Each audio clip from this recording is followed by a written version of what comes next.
வணக்கம் சார். வணக்கம். எங்களுடைய சாவித்ரி இந்த புவிக்கு வந்துட்டான்றது நாங்கள் உணர்றோம். அவங்க கொண்டு வந்த அந்த அபரிவிதமான அந்த சக்தியை நாங்கள் எல்லாருமே சரியாக தான் பயன்படுத்திட்டு இருக்கிறோமா அப்படின்ற கேள்வி எங்களுக்குள்ளார ஆட்டோமேட்டிக்காகவே இருக்குது. அப்போ அந்த சக்தியை நாங்கள் சரியாக பயன்படுத்துறதா இருந்தால் நாங்கள் எப்படி இருப்போம், அதை பயன்படுத்திக்கிறோமான்றதை இன்னைக்கு நீங்கள் தான் சார் விளக்கி சொல்லணும். நம்முடைய சாவித்திரி இந்த மண்ணுலகிற்கு வந்து இந்த மனிதர்களுக்கான கால தர்மன் உருவாக்கிய மரண சட்டங்களையும் விதி என்ற பெயரில் நாம் எல்லாம் பல்வேறு துன்பத்தை அனுபவித்துத்தான் ஆக வேண்டும் என்ற அந்த சட்டங்களை உடைத்து சுக்குநூறாக்கி விதி என்ற சட்டத்தை மாற்ற முடியாது என்ற ஒரு உலக மரபை உடைத்தெறிவதற்கான ஒரு சக்தியாக சாவித்திரி இந்த பூவுலகுக்கு வந்து விட்டாள் என்று நம்முடைய மகான் அரவிந்தர் அறிவித்து விட்டார். என்ன அறிவித்து விட்டார்? சாவித்திரி வந்து விட்டார், இனி விதிக்கு வேலை இல்லை என்று சொல்லிவிட்டார். அப்ப சாவித்திரி இப்பொழுது நம்மிடையே நடமாடுகிறார். இதுவரை பகவானுடைய இருதயத்திலே அவர் யோகத்திலே நடமாடிக்கொண்டிருந்த சாவித்திரி என்கிற நம்ம தெய்வீக அன்னை, புத்தகத்தின் வரிகளுக்கு இடையிலே வாழ்ந்த மறைபொருளாக இருந்த சாவித்திரி இன்று நம் கண்முன்னே பெரும்பேற்கண்டியிலே அவள் அமர்ந்து கொண்டிருக்கிறார். அந்த காட்சியை நாம் கண்ணால் பார்த்து கொண்டிருக்கிறோம். அவளிடத்திலே ஒரு ஜீவசக்தி இருக்கிறது, அவள் வழங்கி கொண்டே இருக்கிறாள் என்று சொல்லுகிறார் பகவான். இந்த மண்ணுக்கும் மனித சமூகத்திற்கும் அந்த சக்தி எப்படி கிடைத்து கொண்டிருக்கிறது? நாம் இதற்கு கைமாறாக என்ன செய்ய போகிறோம்? சரி, சாவித்திரிக்கு ஏதாவது பாதிப்பு ஏற்படுகிறதா அப்படின்னு பகவான் அரவிந்தர் சாவித்திரியில சொல்றார். என்னவாக இருந்தாலும் பொறுத்து கொண்டு மிக்க பொறுமையோடு, பொறுமைன்னா அவ்வளவு சாதாரண பொறுமை இல்லை, மிக்க பொறுமையோடு சங்கடங்களையும் நன்றியில்லாத செயல்களையும் தாண்டி நம்மை ஆட்கொள்கிறாள் அப்படின்னு பகவான் சாவித்திரியில 7ஆம் பக்கத்தில் சொல்கிறார். இப்போ சாவித்திரியோட சக்தியை தானே நம்ம பெறணும். அது என்ன? அது 7ஆம் பக்கத்தில் சொல்றார். அதை விரிவாக பார்க்கலாம். A fire has come. ஒரு பிரபஞ்ச இறை அக்னி நம்மை தொடுவதற்காக வந்திருக்கிறது. ஃபர்ஸ்ட் சாவித்திரி இந்த பூமிக்கு வரும்போது ஒரு இறை அக்னி, சாவித்திரினாலே ஒளி தானே, வந்திருக்கிறது. Touched men's hearts and gone அப்படின்னு சொல்றார். நம்மை தொட்டது எது? அந்த ஒளி, அந்த சாவித்திரி நம்மை தொட்டது, தொட்டு விட்டு சென்று விட்டது. எங்கே சென்று விட்டது என்று நாம் யோசிக்கணும். தொடத்தான் வந்தது, தொட்டது, ஏன் சென்றதுங்கிறத இப்போ நம்ம யோசிக்கணும். அடுத்தது a few have caught flame அப்படிங்கிறார். அப்படின்னா சில ஜீவன்கள் அந்த தொடுதலின் பொழுது சாவித்திரி ஒளியை பிடித்து கொண்டது. எல்லாரும் பிடிச்சிக்கல, தொட்டுட்டு போகும்போது விட்டுட்டாங்க. சில ஜீவன்களை மட்டும் பிடிச்சிக்கிச்சேங்கிறார். அந்த ஜுவாலைங்கிற ஒளியை சிலர் மட்டும் பிடித்து கொண்டார்கள். ரேசன் டு கிரேட்டர் லைஃப் அப்படி ஒரு வார்த்தையை போடுறார். அப்படின்னா அப்படி பிடித்து கொண்டவர்கள் தங்கள் வாழ்வின் மிக உயரத்துக்கு சென்று விட்டார்கள்ங்கிறார். ஆனால் சில பேரை தொட்டுட்டு போயிடுச்சு, ஏன்னா பிடிச்சிக்கல. அடுத்து சொல்றார், a glory of lightnings traversing the earth scan அப்படிங்கிறார். அப்படின்னா பெருமை மிகு அற்புத சாவித்திரியின் மின்னல்கள் இந்த புவியிலே படர்ந்து சென்றது. அப்படியே எல்லா பக்கமும் அது படர்ந்து சென்றது. பகவான் சொல்றார், their sun thoughts fading அப்படின்னு ஒரு வார்த்தை போடுறார். அப்படின்னா அதை உணராதவர்கள் ஒளிமிகு எண்ணங்கள் மங்கத் தொடங்கி விட்டதுங்கிறார். அந்த சாவித்திரியினுடைய அந்த ஜுவாலையை பிடித்து கொள்ளாதவர்களுடைய எண்ணங்கள், அதை உணராதவர்கள், அவர்களுக்குள் இருக்கிற சிந்தனைகள் மங்கத் தொடங்கி விட்டது என்கிறார். டார்க்கெண்ட் பை இக்னோரண்ட் மைண்ட்ஸ் அப்படின்னு சொல்றார். அப்படின்னா அவர்களின் அறியாமை நிறைந்த மனதை இருள் சூழ்ந்து கொண்டதுங்கிறார். சாவித்திரிங்கிற ஒளியை நாம் கேட்ச் பண்ணிக்கலன்னா இருள் சூழ்ந்துருங்கிறார். their work betrayed அப்படின்னு ஒரு வார்த்தையில் சொல்றார். என்ன சொல்றார்? சாவித்திரி தொடுதலை யார் பிடித்து கொள்ளவில்லையோ அவர்களுடைய தினசரி செயல்களிலே ஒரு தடுமாற்றம் ஏற்பட்டு தன்னுடைய அந்த ஒளிநிறை தன்மையை இழந்து விட்டார்கள். இந்த இழப்பு எப்படி ஏற்படுதுன்னு நம்ம புரிஞ்சுக்கணுங்கிறார். நீங்கள் என்ன சொன்னீங்க? சாவித்திரி இந்த உலகத்துக்கு வந்து விட்டால் அவளை நாம் பயன்படுத்துகிறோமா, புரிந்து கொண்டோமா, ஏற்றிருக்கிறோமான்னு கேள்வி. அதுக்கான பதிலை சொல்கிறார் 7ஆம் பக்கத்தில். they are good to evil turned சொல்கிறார். அப்படின்னா நல்லவைகள் எல்லாம் தீமையாக மாறத் தொடங்கி விட்டது. சக்தி வந்த பிறகும் நாம் பயன்படுத்தி காத்தினால நல்லவையெல்லாம் தீமையாக மாறத் தொடங்கி விட்டது. The cross their payment for the crown they gave அப்படின்னு சொல்கிறார். அப்படின்னா அவளுக்கு மகுடம் சூட்டாமல் வழிதரக்கூடிய சிலுவையையும் முள் முடியையும் நாம் அவளுக்கு மரியாதை செய்து கொண்டிருக்கிறோங்கிற பகவான் கொஞ்சம் வருத்தத்தோட சொல்கிறார். Only the leave behind a ஸ்ப்ளெண்டிட் name அப்படின்னு சொல்கிறார். அப்படின்னா அந்த சாவித்திரி ஒளிக்கதிருக்கு சமாதி கட்டி விட்டு அவளுடன் வாழ்வதாக திளைக்கிறோங்கிறார். நான் மதரோடு தான் இருக்கேன், நான் பகவானோடு தான் இருக்கிறேன், நான் சாவித்திரியோடு தான் இருக்கிறேன்னு நம்ம திளைக்கிறோம். என்னன்னு திளைக்கிறோம்? அந்த ஒளிக்கதிருக்கு சமாதி கட்டிட்டு நாம் ஒரு கற்பனையில் அவளோடு இருக்கிறதா நாம் திளைச்சிட்ருக்கோங்கிற. இப்போ புரியுதா நம்ம சாவித்திரியை பயன்படுத்திக்கலன்னு? அப்போது புத்தகத்துக்குள் இருக்கிற வைர வரிகளை நாம் ஒளியாக கைப்பற்றி அந்த ஒளியை நாம் நன்மைக்கு பயன்படுத்திவிட முடியும் என்பதற்காகத்தானே நாம் சிலை வடிவிலே, கோயில் வடிவிலே எழுப்பி இருக்கிறோம். ஏன் சமாதியாக கட்டப்படவில்லை? ஏன் கோயிலாக எழுப்பினோம்? அவளை வணங்குவதற்கு, அவளை மதிப்பதற்கு, அவளை புகழ்வதற்கு, அவளுக்கு நன்றி சொல்வதற்கு, அவளுக்கு மகுடம் சூட்டுவதற்கு கட்டப்பட்டது தான் நம்முடைய சாவித்திரி கோயில். அவளோடு நாம் வாழ்வதாக, ஆனந்தமாக எப்பொழுதும் அவளோடு நமக்கு ஒரு நட்பும் பேரன்பும் இருக்கும்படியாக இன்றைக்கு உருவாகியிருக்குன்னா பகவானுடைய இந்த 7ஆம் பக்கத்திலே சொல்லி இருக்கிற கொஞ்சம் வருத்தங்களை நாம் உணர்ந்து அதை மாற்றி மகுடம் சூட்டி நாம் அந்த தெய்வீக பிரபஞ்ச சாவித்திரிக்கு நாம் நன்றியையும் நம்முடைய பக்தியையும் காண்பித்து அவளோடு பேரன்போடு வாழ நாம் எப்பொழுதும் தயாராக இருக்கிறோம்னு பகவானுக்கு நாம் சமர்ப்பணமாக சொல்கிறது தான் உங்கள் கேள்விக்கான பதிலாக இது அமையும்னு நான் நம்புகிறேன். பகவான் எதிர்பார்த்த அந்த நன்றி உணர்வை அந்த சாவித்திரி தேவி கிட்ட நாங்கள் காட்டுவோம். முடிஞ்ச அளவுக்கு எங்களுடைய மாற்றத்தை நாங்கள் கொண்டு வருவோம் அப்படின்னு நாங்கள் நினைக்கிறோம் சார். ரொம்ப நன்றிங்க சார். சார் அடுத்ததாக இந்த வாரம் பேராமூர் பற்றி சொல்லுங்கள் சார்.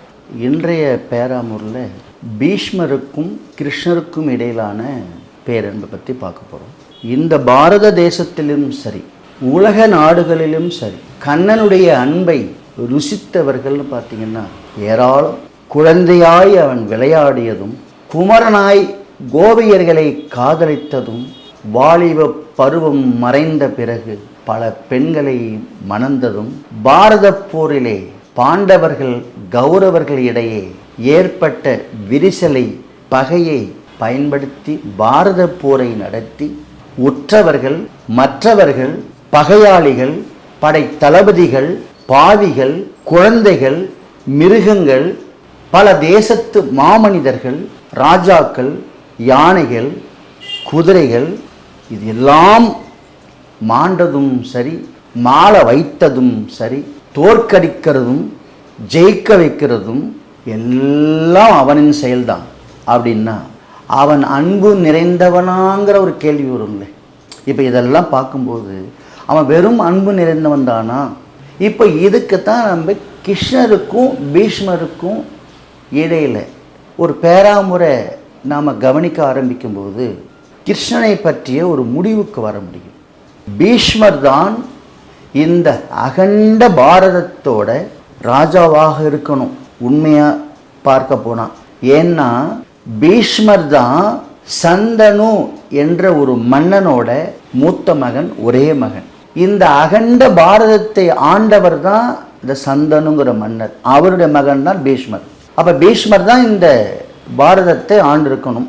தந்தை சந்தனுக்கு செய்து கொடுத்த ஒரு சத்தியத்தை காக்கிறதுக்காக வியாசருக்கு பிறந்த பாண்டு மற்றும் திருதராஷ்டிரனுடைய குழந்தைகளான பாண்டவர்களுக்கும் துரியோதனாதிகளுக்கும் விட்டு கொடுத்து விட்டு தன் பேர குழந்தையான துரியோதனன் பக்கம் இருந்து இன்னொரு பேர குழந்தையான தர்மபுத்திரருக்கு எதிராக போர் தொடுக்க வேண்டியதாயிற்று பீஷ்மருக்கு. இந்த வரலாறை நம்ம கொஞ்சம் புரிஞ்சுக்கணும் ஆழமா. பீஷ்மர் தன் பேர குழந்தை துரியோதனுடைய வீட்டு சாப்பாடு தானே சாப்பிட்றாரு.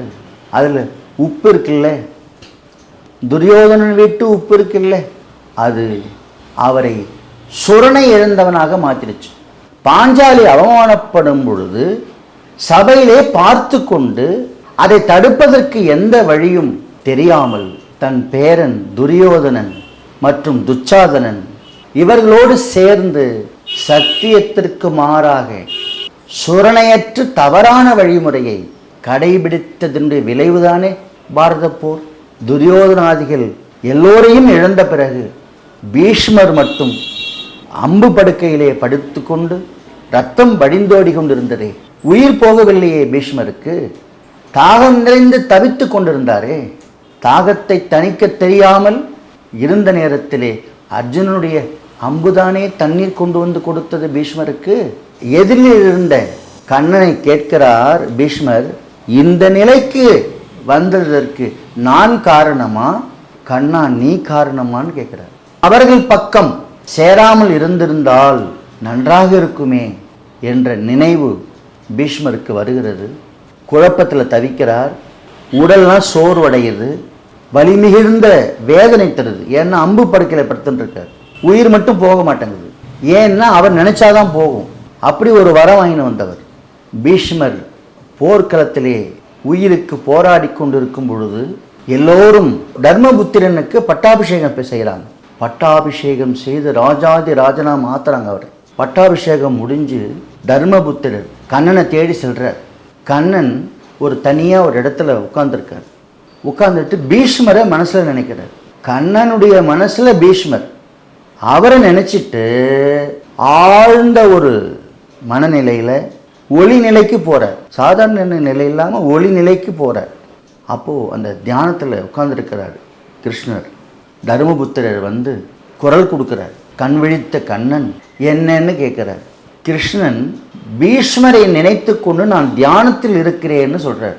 அப்போது தர்மபுத்திரர் திகைச்சு போய் நிற்கிறார். கண்ணனே பீஷ்மரை நினச்சி தியானத்தில் இருக்காரா? என்ன நடக்குதுன்னே புரியாத அளவுக்கு அவர் திகைச்சு போயிட்டார். கண்ணா, பீஷ்மரை கொல்லணும்னு நீ யுத்த தந்திரம் போட்டு கொடுத்த, அந்த பீஷ்மருக்கு முக்தி கிடைக்கணும்னு இப்போ தியானம் செய்கிற, உன்னுடைய பேரன்பையும் உன்னுடைய செயலையும் என்னால் புரிஞ்சிக்க முடியலப்பா அப்படின்னு சொன்ன பிறகு கண்ணன் தர்மபுத்திரனோட பரிவாரங்களை எல்லாம் அழைச்சிக்கிட்டு பீஷ்மர் படுத்திருக்கிற போர்க்களத்துக்கு கூட்டின்னு போகிறார். பீஷ்மர் அந்த வலியோடு அந்த உடல் வேதனையோடு அந்த அம்பு படுக்கையில் படுத்திருக்கார். கண்ணனை வணங்குகிறார், சரணடைந்து விடுகிறார் பீஷ்மர் கண்ணனுக்கிட்ட. பட்டாபிஷேகம் செய்து கொண்ட தர்மபுத்திரன் அங்கே நிற்கிறார்.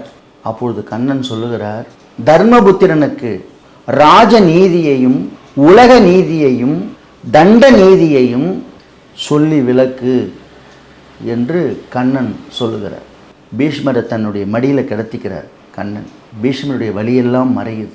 அந்த வலி மறைந்த நிலையில் என்னை விட அற்புதமாக எல்லாம் தெரிந்த நீ சொல்லலாமே தர்மபுத்திரனுக்கு, இந்த நிலையில் என்ன சொல்கிறியா அப்படின்னு பீஷ்மர் கண்ணனை பார்த்து கேட்க, அதற்கு கண்ணன் சொல்லுகிறார், நான் எல்லா நிலையிலும் உயர்ந்த இடத்தை அடைந்து விட்டேன்.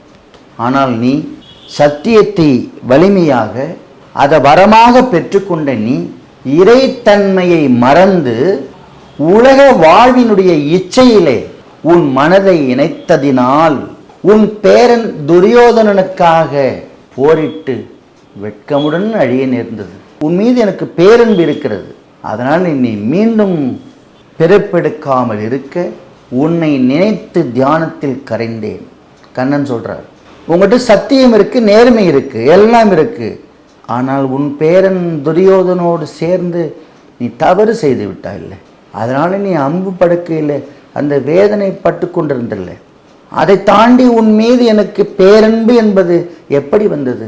உன்னுடைய தவறு பேரன் மீது கொண்ட அன்பினால செய்த தவறுக்கு உன்னை போன்ற சத்திய நேர்மையுள்ளவர்களை முழுமையாக தண்டித்து விட முடியாது. பேரன் என்ற ஒரு பாசம் அவன் உப்பை தின்று விட்டதனாலே, உன் இரத்தத்திலே அவன் குணங்கள் கலந்து விட்டதனாலே இப்பொழுது நீ அம்பு படுக்கையிலே ரத்தம் வடிந்தோடி கொண்டிருக்கிறது. அந்த இரத்தமெல்லாம் துரியோதனனுடைய குணங்கள் அந்த இரத்தத்தின் வழியாக வெளியேறிக்கொண்டே இருக்கிறது. அவை முழுவதும் வெளியேறிய பிறகு உயிர் போகிற நிலை உனக்கு அந்த நினைப்பு வரும். அப்போ உன் அனுபவங்கள் எல்லாம் என்ன பண்ணணும், தர்மபுத்திரனுக்கு சொல்லிடு. அப்படி சொன்னா நீ ரொம்ப புகழடைவ அப்படின்னு கண்ணன் பீஷ்மருக்கு அட்வைஸ் பண்ணுறார். இதற்காக நான் உனக்கு ஒரு தெளிவான புத்தியை நான் இப்போ தரேன் அப்படின்னு கண்ணன் ஆசீர்வாதம் பண்ணுறார். பீஷ்மர் அதே மாதிரி செஞ்சார். கண்ணன் சொன்னபடி செய்தார். என்ன செஞ்சார்? 52 நாட்கள் பீஷ்மர் உயிரோடு இருந்து தன் இரத்தமெல்லாம் அம்பு படுக்கையிலிருந்து வழிந்தோடியது. துரியோதனனுடைய அந்த உப்பு அந்த சாப்பாட்டில் கலந்து சாப்பிட்டு விட்ட அந்த துரோக குணங்களெல்லாம் அந்த இரத்தத்தின் வழியே வழிந்தோடிய பிறகு தர்மபுத்திரனுக்கு 52 நாள் போதித்து பீஷ்மர் மரணமடைகிறார். கண்ணன் சொன்னபடியே அவர் செய்து முடிக்கிறார். கண்ணன் பீஷ்மர் மீண்டும் பிறப்பெடுக்க கூடாதுன்னு தியானம் பண்ணார். பீஷ்மர் மீது அந்த பேரன்பு எதனால் வந்தது? அவர்கிட்ட இருந்த சத்தியமும் நேர்மையும். தவறான தொடர்புக்கு துணை போய் அவர் பாவச் செயலை செய்து விட்டிருந்தாலும் கண்ணன் பேரன்பு எதனால் இருந்தது? சத்தியமும் நேர்மையும் எங்கே இருக்கிறதோ அங்கே கண்ணனுடைய பேரன்பு கண்டிப்பாக இருக்கும். அதைத்தான் பீஷ்மருக்கும் கண்ணனுக்கும் இடையிலே நடந்த இந்த பேராமூர் நமக்கு சொல்லி கொடுக்கிறது. இதை மகாபாரதத்தில் சாந்தி பருவத்தில் நீங்கள் இதை படிச்சீங்கன்னா தெரியும், ஏன் கிருஷ்ணர் பீஷ்மரி மீது பேரன்பு வைத்தார்னு. இதுபோல ஒரு பேராமுறை நாம் அடுத்த வாரத்தில் பார்ப்போம். உண்மையும் சத்தியமும் இருக்கிறதாவு கண்ணன் நம்ம கூட இருப்பாரு அப்படின்றத புரிஞ்சுக்கணும் சார். ரொம்ப நன்றிங்க சார். சார், அடுத்ததா நாங்கள் தினமும் சொல்லிக்கொண்டே இருக்கக்கூடிய அந்த சாவித்திரியுடைய வார்த்தையும் அதனுடைய விளக்கமும் எங்களுக்கு சொல்லுங்க சார். காம்பெண்டியம் அப்படின்னு ஒரு வார்த்தை, எ பிரீஃப் அவுட்லைன், ஷார்ட் டிஸ்கிரிப்ஷன்னு சொல்லுவாங்க. என்னென்னா மிக நீண்ட பகுதியை சுருக்கி சுருக்கமாக உணர்த்துவது அப்படின்னு அர்த்தம். ஸ்கிரீன்டு எட்டர்னிட்டிஸ் அப்படின்னு ஒரு வார்த்தை. நம்ம உள்ள மறைந்திருக்கும் இறை அன்னையினுடைய ஆன்ம சக்தின்னு அர்த்தம். இதை நம்ம தினமும் சொன்னால் நம்ம என்ன சொல்கிறோம்? நமக்குள்ளே மறைஞ்சிருக்கு யார்? இறை அன்னையுடைய ஆன்ம சக்தி. அப்போ ஸ்கிரீன்டு எட்டர்னிட்டிஸ்ன்னு நம்ம பகவானுடைய ஆங்கில வார்த்தையை சொல்ல சொல்ல உள்ளே இருக்கிற இறை அன்னையினுடைய சக்தி நமக்குள்ளே வேலை செய்யுமா இல்லையா? அடுத்தது கோல்டன் சூப்பர் ஃப்ளூயிட்டிங்கிறார். தேவைக்கு அதிகமாக பொன் போன்ற பொருள், அமைதி, நல்ல சந்தர்ப்பம், ஆனந்தம் எல்லாமே ஓடி வருங்கிறார். அப்போ இந்த வார்த்தையை சொல்லாமே, கோல்டன் சூப்பர் ஃப்ளூயிட்டிங்கிற வார்த்தையை நாம் மந்திரமாக சொல்லும் பொழுது இதெல்லாம் ஓடி வரும். பொன் போன்ற பொருள்கள்லாம் ஓடி வருமே, அமைதியும் சந்தோஷமும் ஓடி வருமே. இதை விட என்ன மந்திர வார்த்தை வேணும்? இந்த வார்த்தைகளை நம்ம தினமும் சொல்வோம். அடுத்த வாரத்துக்கானதை அடுத்த வாரம் பார்ப்போம். ஒவ்வொரு நாளும் நாங்கள் சொல்லக்கூடிய அந்த வார்த்தையும் சரி, அந்த வார்த்தைக்குண்டான அந்த விரிவாக்கமும் எங்களுக்கு இந்த வாரமும் சொல்லி கொடுத்தவங்களுக்கு மிக்க நன்றிங்க சார். சரி, அடுத்ததாக இந்த வார சிந்தனை பற்றி சொல்லுங்கள் சார். சொல்லணுமா துயரத்தை இந்த வாழ்வு நமக்கு கொடுத்து கொண்டே இருந்தால், சொல்லி மாளாத ஒரு வேதனைகளை இந்த வாழ்வு கொடுத்து கொண்டிருந்தால், தாங்க முடியாத துன்பங்களை எல்லாம் இந்த வாழ்வு கொடுத்து கொண்டிருந்தால், சுகபோகமான வாழ்வுக்கு இறைவன் உன்னை தயார் செய்கிறாங்கிறார். இதை பகவான் ஸ்ரீ அரவிந்தர் சொன்னது. நாம் சந்திப்பதற்கு தயாராகணுங்கிறார். நாம் இறைவனுடைய மைந்தர்கள்ங்கிறார். நாம் இறைவனுடைய குழந்தைகள்ங்கிறார். அதனால் அவரை மாதிரி தானே நாம் இருக்கணும். அவரோட குழந்தைங்க அவரை மாதிரி தானே இருக்கணும்.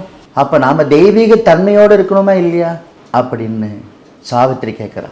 நியாயமானது தானே? அன்னையே நம் எதிரில் வந்து நின்றாலும் நம்ம மனசால பார்த்தோம்னா அந்த அன்னை நமக்கு தெரியாது. நீங்கள் ஆன்மாவால் பார்த்தீங்கன்னா அன்னை அருகிலிருந்து நமக்கு அள்ளி கொடுப்பதையும் பார்க்க முடியும். அப்போது ஆன்மாவால் அன்னையை பார்க்க தெரியணும், அந்த வித்தையை கற்றுக்கணும். இப்போ நம்ம வீடியோவை வாரம் பார்த்தீங்கன்னா ஒரு 1000 பேர் பார்த்துடுறாங்க. அதுக்கப்புறம் கொஞ்சம் 6 மாதம் ஆச்சுன்னா ஒரு 2000 பேர் பார்க்குறாங்க. இது நம்முடைய ஸ்டேட்டஸ். ஆனால் ஒரு பெண்மணி பெண்கள் எப்படி புடவையை அயன் பண்ணுவது என்று போட்டிருக்கிறார். இன்ஸ்டாகிராமிலே 3.25 கோடி பேர் பார்த்திருக்கிறார்கள். இந்த வார சிந்தனை ரொம்ப அற்புதமா இருந்தது. ரொம்ப நன்றிங்க சார். சார், அடுத்ததா இந்த வார ஆசிரமத்தில் நடந்த நிகழ்வை பத்தி சொல்லுங்க சார். நம்ம பாண்டிச்சேரி ஆசிரமத்தில் அன்னைக்கு ரொம்ப க்ளோஸாக அவங்க அன்புக்கு வேண்டிய ஒரு நெருக்கமான ஒரு பொண்ணு இருந்தது. அவங்க செய்கிற வேலைகளில் இந்த பொண்ணு கூட அவங்களோட சேர்ந்து சில வேலை செய்யும். அப்போ க்ளோஸாக இருக்கிறதுக்கு வாய்ப்பு இருக்கா? அன்னைக்கு நெருக்கமாக இருக்கிறது, இதெல்லாம் நமக்கு வாய்ப்பு கிடைக்கல. அன்னை ஆசிரமத்தில் இருக்கிறது ஒன்று, அங்கே சில வேலைகளை பார்க்குறது ஒன்று, அவங்களோட நெருக்கமாக அவங்க கூடவே சில வேலைகளை பார்க்குறதுங்கிறது இருக்குல்ல, அந்த வாய்ப்பெல்லாம் நமக்கு கிடைக்கலன்னு நினச்சிட வேண்டாம். இப்போவும் அந்த வேலைகளை செய்வதற்கான வாய்ப்புகள் இருக்குது. அன்னை கூடவே வேலை செய்கிற மாதிரி வாய்ப்பெல்லாம் இருக்குது. அவங்க ஃபிசிக்கலாக நேராக இருக்கணும்னு அவசியம் இல்லை, அவங்க சூட்சமமாக இருப்பாங்க. அவங்க நம்மோடு இருக்கிறாங்கன்னு நினச்சி வேலை பார்க்குறதுக்கு நம்ம இன்னும் மென்டலி ப்ரிப்பேர் ஆகலை. அப்படி ஒரு குழந்தை அன்னை கூடவே இருந்து வேலை பார்த்தது, அதுக்கு திடீர்னு உடம்பு சரியில்லாமல் போயிடுச்சு. அப்போது அந்த பொண்ணை பார்த்துக்கிறதுக்கு இன்னொரு பொண்ணு கூடவே இருந்து அந்த பொண்ணோட நோய் துன்பங்களை கஷ்டங்களை ஷேர் பண்ணிக்கிட்டு அந்த பொண்ணை நல்லா பார்த்துக்குச்சு. அன்னையோட க்ளோஸாக இருந்த குழந்தை ஹெல்த் ப்ராப்ளம் வந்துடுது, ஆனால் பார்த்துக்க ஒரு ஆள் வேணும் இல்லை. ஆனால் ஒரு குழந்தை கூடவே இருந்து பார்த்துக்குச்சு ரொம்ப நாளாக.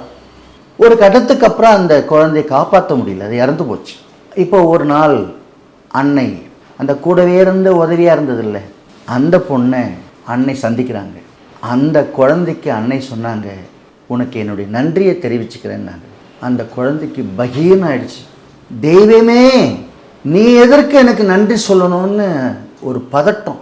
என்னோடு என் வேலைகளில் துணையாக கூடவே இருந்த ஒரு குழந்தை சமீபத்தில் நோய்வாய்ப்பட்டு அந்த குழந்தை இறந்து விட்டாலும் அவளுக்கு பல மாதங்கள் நீ உடனிருந்து செய்த சேவைக்கு நான் என்னுடைய நன்றியை எப்போதும் உனக்கு சொல்வேன், சொல்லிக்கொண்டே இருப்பேன்னு 2 கையை கூப்பி அந்த குழந்தைக்கு சொன்னாங்க. அந்த குழந்தை பதறி போனது. தெய்வமே வந்து எனக்கு நன்றி சொல்லணுமா? ஆமாம், அன்னை நன்றிக்குரிய தெய்வம்தானே, நன்றி என்ற வார்த்தைக்கு அர்த்தம் சொல்ல வந்த தெய்வம்தானே. நம் தெய்வீக அன்னையை பொறுத்தவரை நாம் அவருக்கு செய்ய வேண்டியதெல்லாம் ஒன்றுமில்லை, எப்போதும் அவருக்கு நன்றி மட்டும் நாம் சொன்னால் போதும். அன்னையே, எனக்கு இது செய்து கொடுத்ததுக்கு நன்றி, என்னோடு இருப்பதற்கு நன்றி, எனக்கு பாதுகாப்பாக இருப்பதற்கு நன்றி, எனக்கு இந்த வரம் வழங்கியதற்கு நன்றி என்று அன்னைக்கு நன்றி சொல்லிக்கொண்டே இருப்பது தான் அன்னைக்கு பிடித்தமான ஒன்று. அன்னைக்கு நன்றி சொல்வோரை அன்னை தூக்கி மகிழ்வாருங்கிறத இந்த நிகழ்ச்சி மூலம் தெரிந்து கொண்டு எப்போதும் நாம் நன்றியோடு இருப்போம். நாளைய தினம் நம்ம அன்னையினுடைய மகா சமாதி தினம். இந்த ஆசிரம தகவல் மூலிமா இந்த அன்னைக்கு சொல்கிற அந்த நன்றி உணர்வை இன்னைக்கு எங்களுக்கு சொல்லி புரிய வச்சிங்க. மனிதன் மாறலாம், ஆனால் தெய்வம் ஒருபோதும் அந்த நன்றியை மறவாது அப்படின்றதுக்கு நம்ம சாட்சாத் நம்ம அன்னையே ஒரு உதாரணமாக எங்களுக்கு அமைஞ்சிருக்கிறாங்க. எங்கள் அன்னைக்கு எப்போவுமே நாங்கள் பல கோடி நன்றியை சமர்ப்பித்து நாங்கள் அன்னையினுடைய பாசத்துக்குரிய பொண்ணாக வாழ்வோம் சார். நாங்கள் மிக்க நன்றிங்க சார். நன்றி, வணக்கம்.